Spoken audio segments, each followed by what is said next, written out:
¿Quién es Guillermo Simari? Bueno, es una pregunta muy, muy difícil de responder. Bueno, yo creo que soy una persona preocupada muy curiosa, y a medida que fui avanzando en mi vida, me fui volviendo cada vez más curiosa por cosas más difíciles de entender. Y una de ellas fue precisamente la inteligencia artificial. Mi carrera empezó como matemático y después hice un posgrado en ciencias de la computación y bueno, ahí me especialicé en inteligencia artificial. Y he estado trabajando en esto desde hace 30 años. Un montón. Guillermo, Sí, sí. ¿A qué edad, muy temprana edad, ya empezó el amor por la matemática, las ciencias? Yo creo que mi padre, que no tenía mucha habilidad técnica, me instiló la idea de leer desde muy chiquito. Luego empecé a leer ciencia ficción de la buena, no ¿Qué leí? novelista. Ah, Y todo lo de Asimov, todas esas cosas que en aquella época estaban de super moda. Y bueno, eso siempre me dejó colocado ahí. De hecho, yo empecé en la universidad, cuando empecé en la universidad empecé ingeniería electrónica, pero después de las dos primeras materias de matemáticas dije, esto es lo que me gusta. bien. Al revés que mucha gente, ¿no? Pero ahí Te fuiste para los números. Yo creo que fue una profesora que tuve en aquella época que era muy buena como docente, María Luisa Gastaminza, realmente una persona con una vocación para enseñar muy grande y que me despertó mi vocación. Y bueno, siempre. ¿Qué tiene que ver con los números, con la matemática? En realidad lo que ella hacía era álgebra, y el álgebra es un poco más que números, ¿no?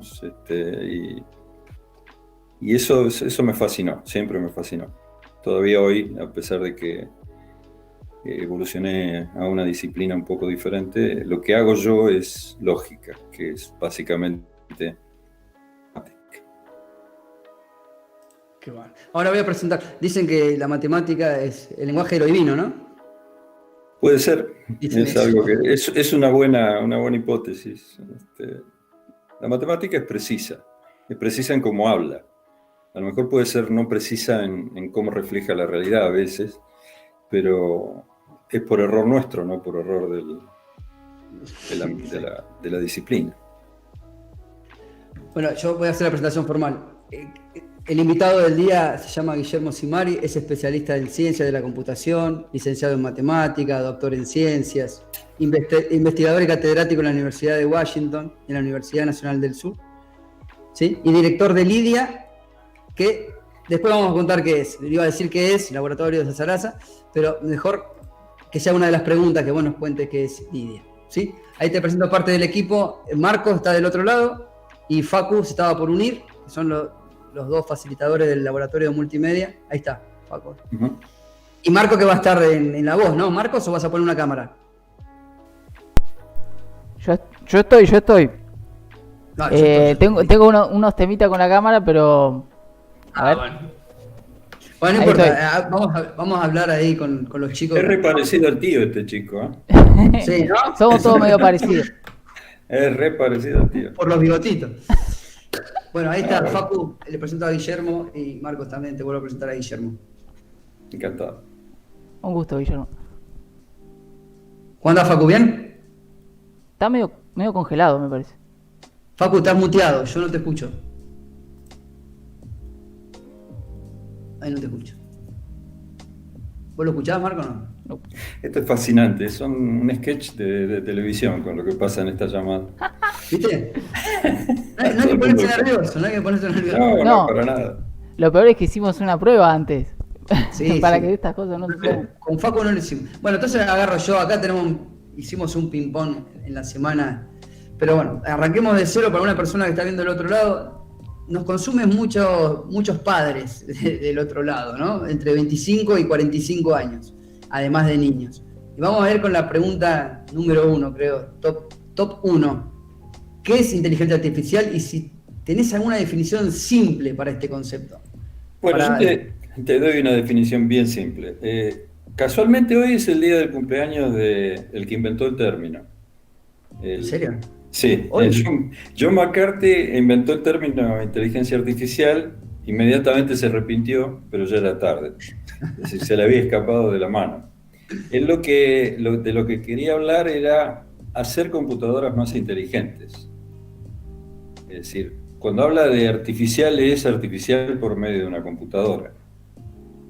Es decir, la inteligencia natural supuestamente la tenemos nosotros, aunque no la demostramos mucho, sobre todo últimamente, pero en cuanto a la inteligencia como propiedad, es tener computadoras, el software que permita imitar las habilidades humanas. Es decir, algo que esto lo desarrolló Alan Turing, que es el padre de la computación, y él lo que decía era: vamos a saber que algo es inteligente cuando lo miremos y digamos que podría ser un ser humano. Okay. En cuanto a cómo se comporta, ¿no? Sí, sí. Es bastante simple la definición y creo que se puede entender. ¿Qué tan cerca estamos de esa meta? Y millones de kilómetros, millones de kilómetros. De años luz. Sí, sí, no, ni cerca, no estamos ni cerca. Estamos en el boceto, digamos. Sí, es un problema enorme, porque hay que comenzar por la idea de que muy bien no sabemos qué es inteligencia. Okay. Es decir, uno se acostumbra a decir, bueno, esto, por ejemplo, hasta hace poco el ajedrez era una medida de una persona inteligente. Yo digo, mirá cómo juega el ajedrez. Hoy en día cualquier computadora le gana a un maestro. Sí. O sea que esa medida de inteligencia no sirvió. Sí, sí. Y la inteligencia no está asociada solo a la matemática, ¿no? Hay inteligencia. No, es que la máquina que juega ajedrez realmente no es inteligente. Sabe jugar al ajedrez muy bien. Exactamente. Entonces ahí se creó la idea de que, bueno, la inteligencia tendría que ser un poco más general.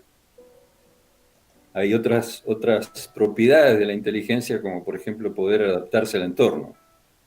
Exacto. Que juega al ajedrez no tiene, porque si la pones a manejar un auto no sabe. Sí. La adaptabilidad a los cambios, ¿no? Claro, es decir, al entorno en el que uno vive. Es decir, una de las propiedades que los seres humanos tenemos, relativamente, estas cosas siempre llevan a discusiones profundas, pero supuestamente nosotros nos adaptamos al entorno. Y muchas veces adaptamos el entorno a nosotros, que es el problema. Sí. ¿No? De la forma que lo hacemos no siempre es demasiado inteligente. Bien. ¿No? Es decir, crear megaciudades como es el AMBA no es muy inteligente. Sí. Y bueno, es un tema. Sí, son temas complicados. Eso es lo que a mí me fascina de este tema de la inteligencia artificial, es que te lleva a ver cómo es el ser humano, en realidad. Porque si uno lo que está tratando es de imitar el comportamiento, primero tiene que entender el comportamiento humano. Sí, el origen. Y nosotros no lo entendemos. Es decir, no hay un entendimiento claro de por qué las cosas pasan, ¿no? En la sociedad. Sí. Entonces se vuelve difícil. Se vuelve casi filosófico, metafísico, ¿no? No, es filosofía, porque, a ver, la filosofía no es pensamiento en vacío. La filosofía es la forma de hacer las preguntas bien. Y tratar de responderlas donde se puede, pero por lo menos plantear bien la pregunta. Sí. Y si está bien planteada, seguramente termina en un silencio, ¿no? No, si está bien planteada, es el principio para poder tratar de responderla. Plantea bien la pregunta, ¿a qué le está respondiendo? Una pregunta en vacío. Sí. Los políticos le preguntan por algo y salen hablando de cualquier cosa. Ese tipo de problema, ¿no? Sí. No me dejen hablar mucho, córtenme. No. Yo me entusiasmo y sigo, ¿eh? Facu, la curiosidad no se iba, ¿no? ¿Se escucha? ¿Ahora sí se escucha? Ahora sí. Guillermo, la curiosidad de aquel niño que arrancó con la matemática, ¿sigue ahí? No, para nada. Mientras el cerebro me siga andando, va a estar ahí. Va a estar curioso. Sí. Ahora se escucha, Facu, sí. Bueno, ¿querés que pase la segunda pregunta? Sí, con la que vos quieras, que vayan saliendo. Dale. ¿En qué ámbitos se aplica actualmente en forma beneficiosa ser las posibles consecuencias negativas a las que nos enfrentamos a largo o corto plazo? Bueno, es una pregunta de una respuesta muy difícil de hacer, ¿no? Las consecuencias positivas es la consecuencia de cualquier tecnología, es decir, lo que hoy en día está teniendo un auge muy, muy fuerte es la parte de inteligencia artificial que se llama aprendizaje de máquina, que es una forma de escribir, de producir algoritmos sin necesidad de escribir un programa. Entonces, uno toma datos masivos, se lo proporciona a un sistema de machine learning y ese sistema aprende de esos datos. Y después puede producir un comportamiento que refleja esos datos. Por ejemplo, el reconocimiento de escritura, ¿no? Ese es un caso típico y de hace muchos años. Uno le suministra mucha sobre cómo se escriben las letras, por ejemplo, y después empieza a reconocer letras. Es decir, eso se emplea de manera regular en el correo desde hace mucho tiempo para hacer el ordenamiento del correo de las cartas. Bueno, esa sería una aplicación buena. En medicina está apareciendo aplicaciones buenísimas. Por ejemplo, hoy en día hay sistemas que reconocen, mirando radiografías, reconocen problemas mejor que un especialista. Y eso es realmente muy bueno, y sobre todo es porque representa una evolución. Es decir, antes, por ejemplo, uno de los problemas que había con la medicina es que si uno iba al médico súper especialista tenía una respuesta, y si tomaba un médico común, respuesta probablemente peor que la del especialista. Con estas cosas, uno puede tener un sistema de este tipo en cualquier parte, que mire la radiografía y diga, usted tiene un problema acá. Y eso lo puede ver un médico menos especialista que el super especialista y puede tomar acción. O sea, es una especie de distribución del conocimiento. Sí. Y eso es realmente muy bueno. Desde el punto de vista de malo, hay infinidad de posibilidades. Desde las armas que pueden tomar la decisión de matar, por ejemplo, hasta los problemas que se derivan de una tecnología de esta envergadura que se desate en el mundo. Ustedes se pueden imaginar los autos que se manejan solos, el problema que va a significar para los millones de taxistas que hay en el mundo. Exacto, a nivel laboral. Y uno de los efectos que es positivo y negativo al mismo tiempo es que es positivo por esto. El efecto que va a producir en la sociedad es que los seres humanos vamos a tener que tratar de tener una plasticidad en lo que hacemos mucho mayor que ahora. Es decir, tendremos que poder aprender a hacer cosas más fácilmente que lo que está pasando en este momento. El modelo del que venimos es el modelo del 1800, de la Revolución Industrial, cuando la gente aprendía a hacer algo y ese era el trabajo de su vida. Toda su vida iba a estar haciendo lo mismo. Eso se está acabando. Es decir, una persona tiene que tener la posibilidad de cambiar su trabajo fácilmente.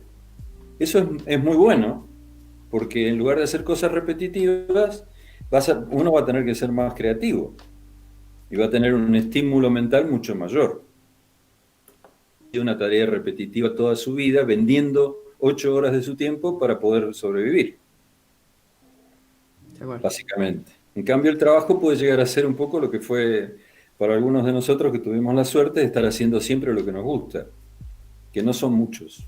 Hay poca gente que tiene esa... Es como una bendición. Sí. Es decir, es como decir, yo no fui a trabajar nunca en mi vida. Sí, yo me divierto con lo que hago. Sí, hay un concepto asociado ahí al trabajo como algo de displacer y es completamente un paradigma. Eso se tiene que acabar. Eso se tiene que acabar. Pero se presenta el problema siguiente, que es la educación que tenemos en este momento está orientada a la situación que había en 1850. Sí, sistema prusiano por completo, revolución industrial, todo serie, empleados. Y seguimos igual, pero ustedes ven lo que está pasando en la escuela, sobre todo en las escuelas como las nuestras, que son un poco más masivas, que los alumnos no responden. ¿No? Pero no es que no responden porque están deformados, no, porque tienen otra mentalidad. Y eso el sistema educativo todavía no lo puede manejar. Sí, está obsoleto el sistema, está siendo hackeado. Está completamente obsoleto y no hay forma fácil de arreglarlo porque el problema básico no es el sistema solo, sino los que integran el sistema. Hay que educar a los alumnos, pero antes hay que educar a los educadores. Hay que desaprender primero. Los educadores tienen que aprender a hacer las cosas de otra manera. Y eso no es fácil, ¿eh? Yo no sé, ustedes son muy jóvenes, pero en los años 60, la matemática moderna, que hoy ya no se usa más el término, pero en aquella época era la teoría de conjuntos y todas esas cosas en las escuelas. Ustedes no quieren saber las barbaridades que pasaron con los maestros, porque no sabían. Es decir, de golpe tuvieron que enseñar algo que ellos no habían aprendido nunca. Primero lo tenían que aprender. Y ese era un cambio lento, muy lento. Muy lento. Primero que vaciarse. Este es un cambio a toda velocidad. Estamos a 100 por hora o 200 por hora y hay que cambiar. Y no hay forma. No hay forma fácil. Eso me da pie a una de las preguntas que estaba ahí. ¿Cómo visualizás vos, así si fueras un medium, digamos, como Nutrilina, cómo visualizás la educación atravesada por la inteligencia artificial? Puede ser muy útil, es decir, una de las cosas que los alumnos de hoy en día saben, pero el sistema todavía no acepta, es que ya dar información no es importante. Lo que es importante es usar bien la información. Y esa es la parte que no se está enseñando. Es decir, antes uno se aprendía de memoria las cosas, es decir, yo me acuerdo de haber sufrido por tener que aprender versos y cosas por el estilo que a mí nunca me salió bien. Y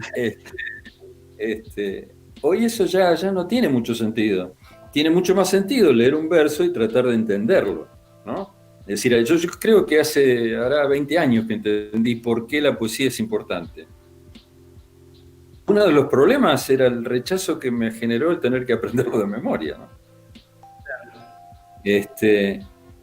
Pero el sistema tiene que cambiar la forma como educamos rápidamente. Y la inteligencia artificial, algunos sistemas de inteligencia artificial, funcionar como asistentes educativos, facilitadores, es decir, cada alumno tiene necesidades especiales, es decir, propias de él, individuales, quise decir individuales, no especiales. En el contexto de educación, decir especiales no suena bien.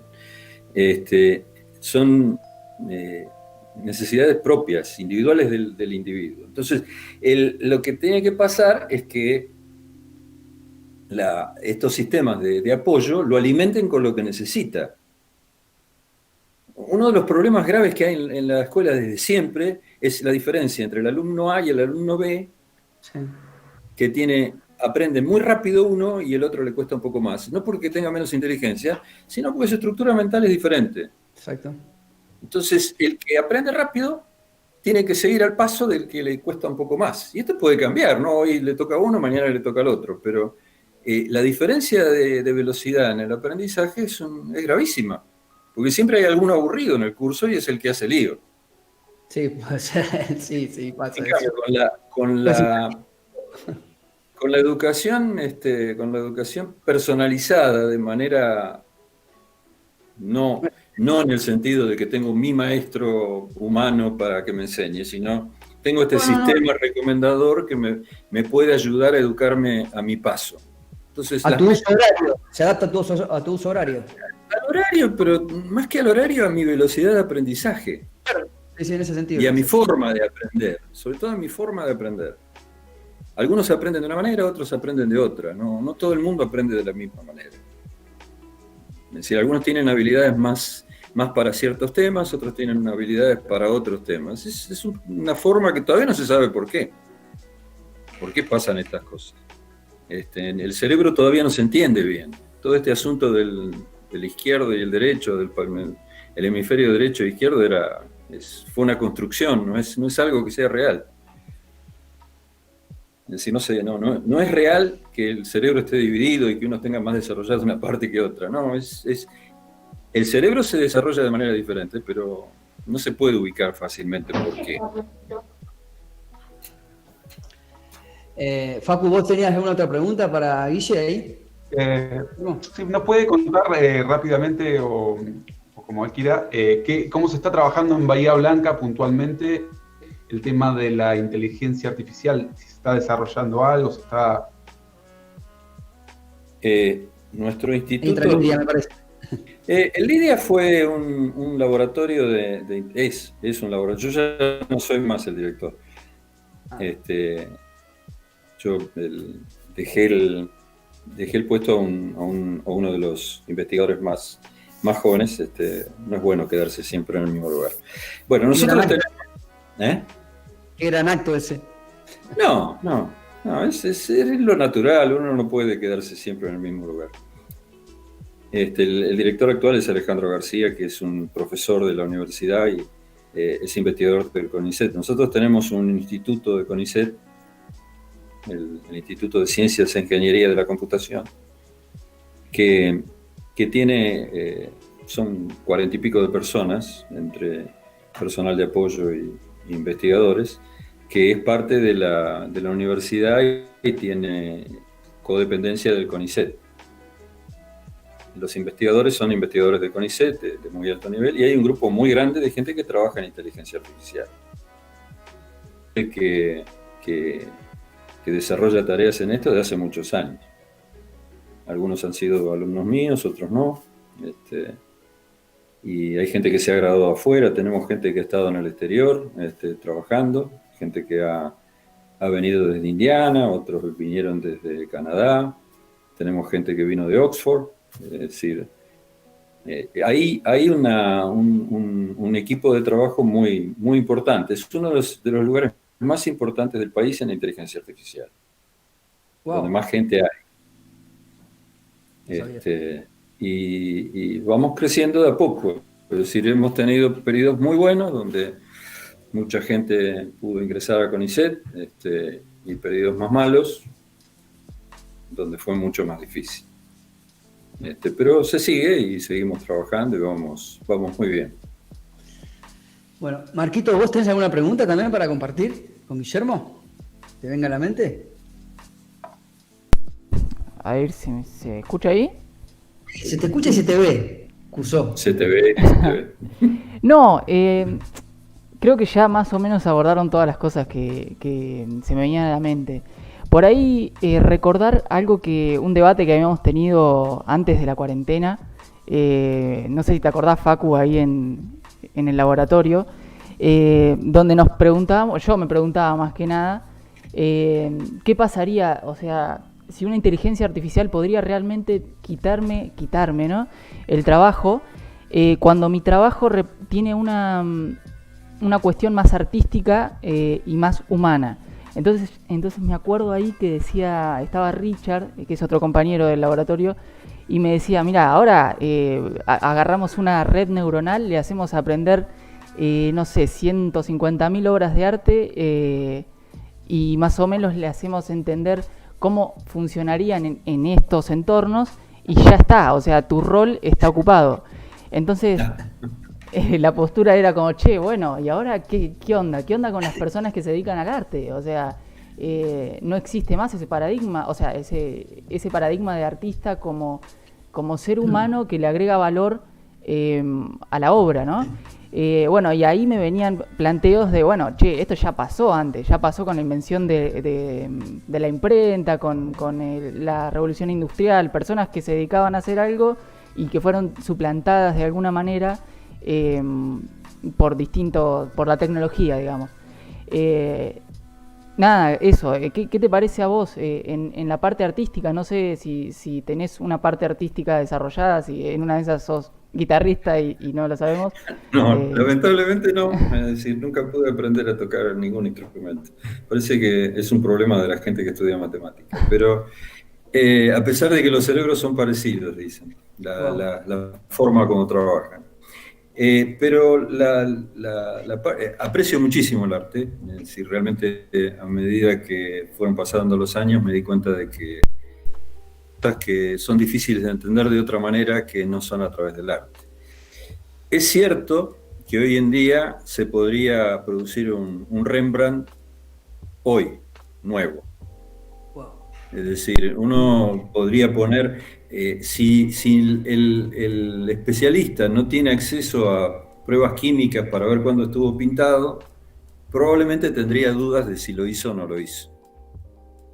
Eso se puede hacer. Y se pueden hacer canciones nuevas. Ha habido hace ya bastante tiempo, se compuso la 10ª de Beethoven, que como ustedes saben solamente compuso 9, y lo estrenó la Sinfónica de Londres. Wow. Sí, utilizó parte de lo que ya Beethoven tenía escrito y lo completó. Pero el problema no es ese, es diferente. Lo que no se va a lograr rápidamente y que desde todo punto de vista hoy no se está logrando es la creatividad. Es decir, es posible que podamos repetir a Rembrandt, a Picasso, o al pintor que a ustedes se les ocurra o al músico que a ustedes se les ocurra. Pero lo nuevo, la nueva obra de arte que todos los días alguien está produciendo en el mundo, esos son caminos que la inteligencia artificial no puede producir con este paradigma de las redes neuronales. Lo que hacen es copiar. Es decir, copiar con variaciones, pero copiar. No están usando su creatividad. O su creatividad es mínima. Lo que hacen es copiar. Y está llegando al límite eso. Eso está llegando al límite y el límite es bastante duro. El propio creador de los sistemas que se están usando hoy dice que tiene que empezar de nuevo. O sea que, bueno, la cosa va. Sí, la inteligencia artificial tiene es como un año, tiene periodos de verano y periodos de invierno. Y dicen que ahora se está acercando un nuevo invierno. O sea que va a haber una falta de... Yo ya he vivido 3 o 4. 3 o 4 inviernos. Sí. No hay peligro de que la inteligencia artificial sea artística per se. Puede crear arte, eso sí, pero ser artística en el sentido que es un artista, todavía no. Y va a pasar muchísimo tiempo para que eso suceda. No va a pasar la semana que viene ni dentro de 10 años. Esto va para muy largo. Bueno, gracias, Guillermo. Pero creo que te Pero agradezco en nombre de todos los que nos consideramos medio artistas. Ahora puedo dormir más tranquilo. Igualmente, Marcos, igualmente, suponete que logre la capacidad artística que estás temiendo. Hay otros artistas en el mundo, no solamente vos. Claro. Y a esos artistas vos los respetás. ¿Por qué no podés respetar a algo que sea no humano? Exacto. Pero bueno, la moral y las cuestiones... Un colaborador. Tal cual. Claro. Pero la moral y las cuestiones más éticas que nos planteamos son entre humanos, ¿no? Ahora tenemos que sumar a un nuevo actor, que es algo que no es humano. Pero la inteligencia es la inteligencia, Marcos. Es decir, no importa quién la tiene.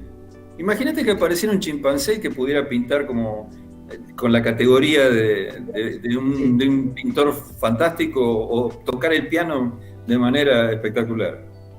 No lo respetarías como artista, simplemente porque es biológico. Es decir, la diferencia es, bueno, esto es computacional. Si yo puedo, no sé si alguno de ustedes es fanático de Star Trek. En Star Trek, en la segunda generación, la nueva generación, aparece un androide que es totalmente artificial y tiene algunas preguntas muy interesantes desde el punto de vista filosófico. Y hay que acostumbrarse a que no porque no sea humano no lo podamos considerar como un par en lo que hacemos.